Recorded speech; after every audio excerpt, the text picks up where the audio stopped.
आने वाले बजट में अभी फिलहाल किस तरह से आने वाले बजट में उन्हें किस तरह का रुख दिख रहा है? सरकार का फोकस महंगाई को कंट्रोल करना है, ग्रोथ पर होना चाहिए। कुछ बहुत इंपॉर्टेंट और क्रूशल बातें उन्होंने कही। एक बार आइए वो सुन लेते हैं उनकी बातें। देखो, first is HUL is a different story because market में वॉल्यूम ग्रोथ इज नेगेटिव, लेकिन HUL is still having reasonably decent volume growth because we are gaining market shares across a portfolio. But if I were to, अगर मैं market के लिए देखूं तो market में जो वैल्यू ग्रोथ है वो अभी भी है मिड सिंगल डिजिट में, जो वॉल्यूम ग्रोथ है वो नेगेटिव है मिड सिंगल डिजिट में।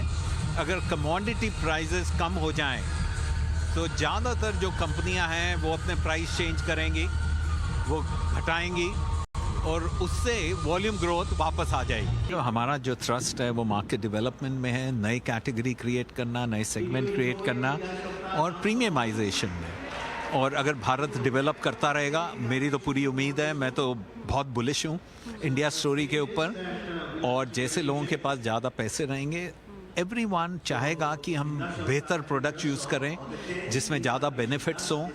सो मार्केट भी इम्प्रूव होती जाएगी, बदलती रहेगी और हिंदुस्तान यूनिलीवर का थ्रस्ट रहेगा कि हम कंज्यूमर को वही प्रोडक्ट ऑफर करें जो प्रोडक्ट सुपीरियर हो एंड जो हायर ऑर्डर बेनिफिट्स दें, तो हमारा प्रीमियम पोर्टफोलियो बढ़ता रहेगा। मार्जिन प्रेशर बहुत ज़बरदस्त अगर किसी सेक्टर में देखने को मिला इस क्वार्टर, संजीव इस बात से इत्तेफाक रखेंगे, वो था FMCG। मैरिको ने तो गाइडेंस ही काट दी थी आके, इनका मार्जिन भी प्रेशर में था। दूसरे कंज्यूमर्स क्योंकि प्राइस हाइक पूरी तरह हो नहीं पाया पास ऑन आगे और हिट लेना पड़ा इस क्वार्टर। लेकिन संजीव जी ये बोल रहे हैं कि मार्जिन प्रेशर यहाँ से सुधर सकता है। ये बात बहुत ध्यान देना ज़रूरी है इनकी कमेंट्री के ऊपर। यहाँ से सुधरेगा अगर मार्जिन, तो क्या भाव भी सुधरेगा? वैल्यूएशन कैसे देखते हैं आप संजीव? संजीव मेहता और संजीव मेहता आप बताइए, संजीव जी के कमेंट्री को कैसे एनालाइज करेंगे आप? FMCG एक बहुत ही अच्छे लेवल पे अभी खड़ा हुआ है और मुझे लगता है यहाँ पे आउट परफॉर्मेंस आना चाहिए, क्योंकि आप एक चीज को मार्क कीजिए कि अभी HUL का जो मीट हुआ था, एनालिस्ट मीट, उन्होंने भी क्लियरली बोला था कि कमोडिटी प्राइसेस, इनपुट कॉस्ट अभी नीचे आ रहे हैं and they are expecting H2 to be a better margin profile for the company। और मुझे लग रहा है ये रब अप इफेक्ट पूरा सेक्टर पे दिखना चाहिए और सेक्टर ने कोई भी परफॉर्मेंस दिया नहीं है हाल फिलहाल में।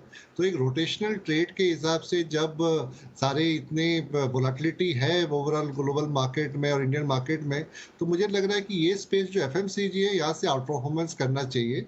तो HUL, कॉलगेट, पामोलिव हो गया या डाबर हो गया, मुझे लग रहा है ये तीनों कंपनी पे नजर रखनी चाहिए, यहाँ से अच्छा आउट परफॉर्मेंस दे सकते हैं। ये बात से कंप्लीटली एग्री करता हूँ कि इस स्पेस में वर्स्ट ऑफ मार्जिन प्रेशर्स शायद हो चुके हैं। इसके भाव को लेके आइए डायरेक्टर साहब और कुछ के साथ ट्रेडिंग डिस्कस करते हैं। इसमें अंडर परफॉर्म किया, ये देखिए 3 महीने 6 महीने लेके आइए, स्पेशली अर्निंग्स के टाइम पे थोड़ा अंडर परफॉर्म करना शुरू कर दिया था, चला ही नहीं है। वाह क्या बात है, 4% का मूव 3 महीने में तो नेगेटिव है 4%। 2500 रुपये का भाव है इस समय, लेकिन अगर आप 1 महीने का देखेंगे तो ये थोड़ा रिकवर करना शुरू कर गया है। कुछ इसके अंदर एक पोजिशनल ट्रेड बन रहा है क्या? 2460 से रिकवर किया है टू बी प्रिसाइज। बिल्कुल सही है जय, और आपने बिल्कुल सही बताया, बिल्कुल एक पोजिशनल ट्रेड बन रहा है। मुझे याद है कल भी आई थिंक प्रियंका ने एक बार पूछा था कि इस स्पेस में आपको कौन सी 2 स्टॉक्स पसंद आते हैं, तो my first pick was Britannia और मेरा दूसरा पिक था HUL।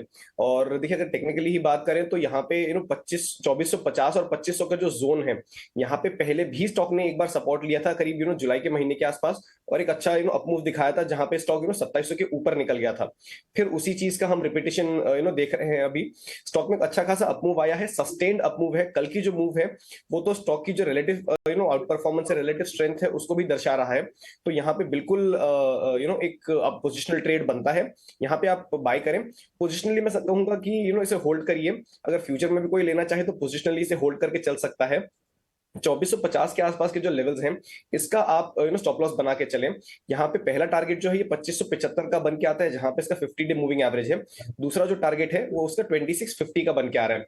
तो इस करेक्शन के बाद आपके लिए पे ऑफ रेशियो काफी अच्छा हो गया है। सपोर्ट्स के बहुत करीब आप बाय कर रहे हैं और अप मूव जो है ये अभी शुरू ही हो रही है, तो आपको अच्छी एक रैली मिल सकती है on the upside. So all in all Hindustan Unilever आप बाय करके चल सकते हैं।